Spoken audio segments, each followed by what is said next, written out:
Black Lives Matter is now coming for your church. One of their leaders has denounced all white Jesus statues and paintings as white supremacists and legitimate objects for destruction. In this video, we're going to take a look at the latest escalation in BLM rhetoric, and we're also going to take a look at the new Orthodox Russia's response to such threats, as they're heralding not the death of Western civilization, its Christian foundations, but rather its remarkable renewal. You're not going to want to miss this. Greetings, everyone. Dr. Steve here with you. Patriots from all over the world. Great to be with you. As always, if this is your first time here at this channel, you've found your daily white pill of encouragement and optimism, where we analyze current events and analyze some super awesome conservative trends so you can live in the present in light of even better things to come. We help you to think better so you can feel better, all right? So if you haven't already done so, make sure to smack that bell and subscribe button. It'd be an absolute privilege to have you as a regular part of this channel, where we together daily celebrate the inevitable collapse of left-wing globalism and the unstoppable rise of a new conservative age. Now, before we get into the rise of that new conservative age, you are not going to believe your eyes on what's coming out of Orthodox Russia today. It's amazing.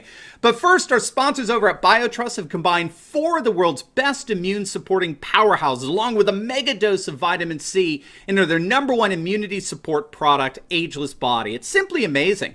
Ageless Body provides you 5 of the most powerful immune support ingredients available, including their #1 immunity support recommendation, turmeric, which is 46 times better absorption than most other forms. And best of all, if you click on the link below today, you can now get Ageless Body at their lowest price ever, up to 51% off with free shipping in the United States. So don't wait. Click on that link or go to agewithsteveturley.com and give your immune system an awesome boost today. All right, gang. Shawn King, who's a leader of the Black Lives Matter movement, a radical Bernie Sanders supporter, and a radical leftist who's incapable of thinking outside of a highly tribalistic paradigm, he's turned heads of late in his latest advocacy for tearing down statues that supposedly represent white supremacy. The culprit now happens to be, if you can believe it, Christianity, particularly Christian statues and icons and artwork that depicts a so-called white Jesus. Here's what King told his million-plus Twitter followers.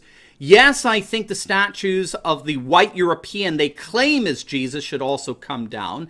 They're a form of white supremacy, always have been. In the Bible, when the family of Jesus wanted to hide and blend in, guess where they went? Egypt, not Denmark. Tear them down. In a follow-up tweet, he wrote, yes, all murals and stained glass windows of white Jesus and his European mother and their white friend should also come down. They're a gross form of white supremacy created as tools of oppression, racist propaganda. They should all come down. Now, it appears that Shawn King has overlooked the fact that Egypt, at the time that he was referring to, was every bit a part of the Roman Empire, which is the foundation of the Western civilization that he despises. Egypt was every bit a part of that Roman foundation of Western civilization as Denmark and Scandinavia would eventually be. So I'm not really quite sure what his point there was. In fact, if you look at the Christian iconography that came out from Coptic Egypt in the 2nd and 3rd centuries, Jesus is depicted as rather white, for lack of a better term. So perhaps Shawn should stick to what he knows best, which at this point appears to be inciting tribalist animosity. Now, keep in mind, as Tucker Carlson has been pointing out on his show of late, especially last night, Shawn King is not just some Twitter rube saying bizarre things.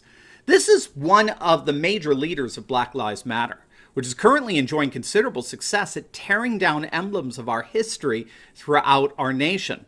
Now he wants to tear down churches that exemplify these supposed monuments to white supremacism. And this tweet proves, it absolutely proves, that this has nothing to do with Confederate statues. Right? The tearing down of Confederate statues, that itself had nothing to do with the Confederacy. Because, of course, now BLM wants to tear down statues of American presidents like Thomas Jefferson, Abraham Lincoln, and Teddy Roosevelt.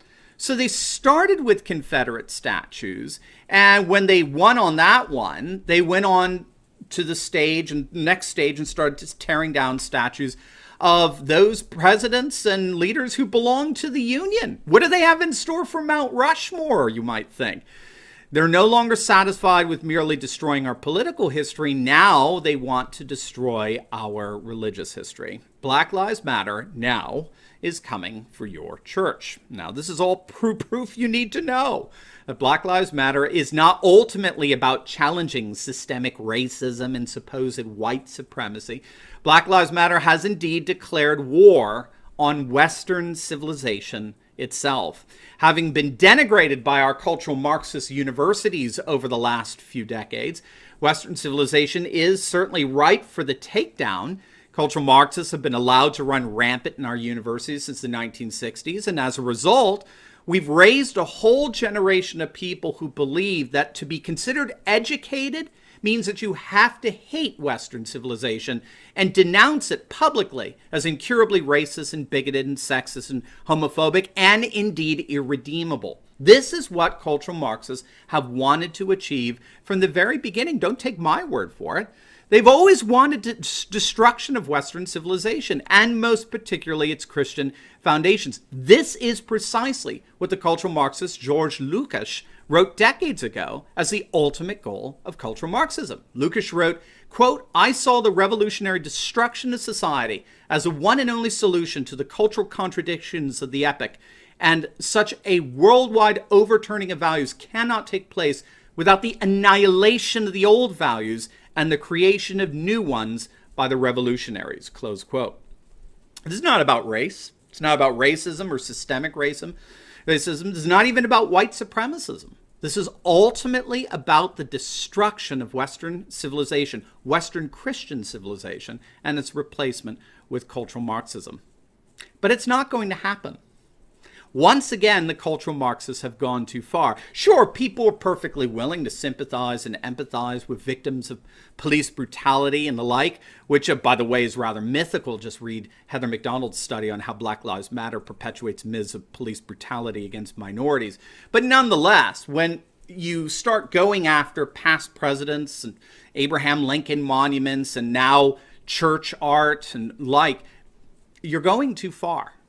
Now, I mentioned earlier the rise of Orthodox Russia and what we might consider their response to this aggression against Western Christian civilization. You see, Russia, of course, has had their own run-in with Marxism, a horrific one that cost the lives of tens of millions of people under the reign and terror of Stalin. For 70 years, Russia was declared a Soviet empire, representing the dawn of a new atheistic and secular age. And then, in 1991, that new atheistic Marxist age came crashing down. The Soviet Union officially disbanded, and the date for its official dissolution, if you don't know, December 25th, 1991, Christmas Day in the West. Since then, Russia's gone through an Orthodox Christian revival like no other. After 70 years of atheistic persecution, Russia went from a low of only 6,000 churches left in 1991 to today, nearly 40,000. That's more than 1,000 new church buildings built every year since the fall of the Soviet Union. That's 3 new churches opening every day. And one of their crowning achievements of late was the recent consecration of what's being called an armed forces cathedral. Now, this is a cathedral that was recently built at a military theme park and exhibition center near Moscow. Here's just a sample of the Orthodox renewal going on right now in Russia. Check it out.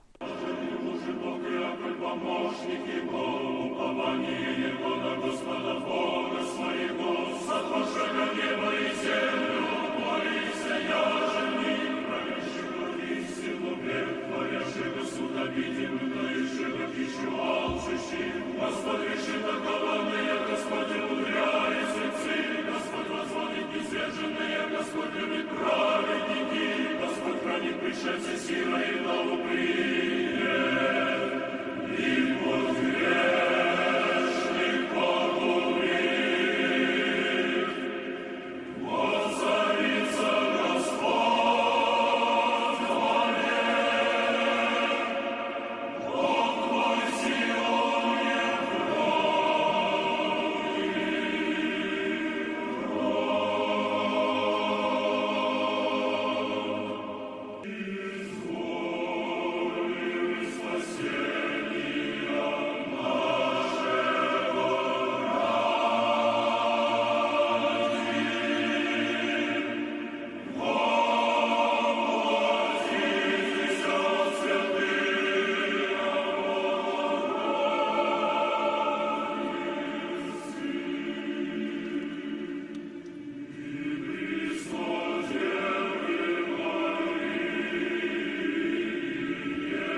Now, if you think you had just gone back into time during the age of the czars, you're not alone.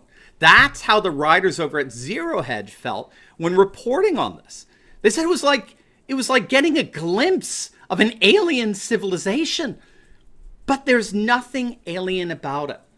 When these Black Lives Matter activists like it or not, Western civilization and its Christian roots are indeed rising again through a process that scholars actually call retraditionalization. Christianity and Western civilization are awakening from the secular globalist winter more powerfully and more beautifully than ever before. And while that cultural Marxist winter may continue to linger for a time here in the United States and in Western Europe, you can be sure its end is inevitable. What's going on in Russia is but anticipatory of what's going to happen throughout the entire Western world. A new conservative age is rising, and there is nothing that a bunch of destructive and calamitous activists can do about it. Now, before you go, you will definitely want to check out my latest video I just uploaded on the colossal fall of Jimmy Kimmel. You're not going to believe the latest revelations that appear ready to sink his career and thus another social justice warrior and woke icon. You're not going to believe it. So make sure to click on the link, and I will see you over there. God bless.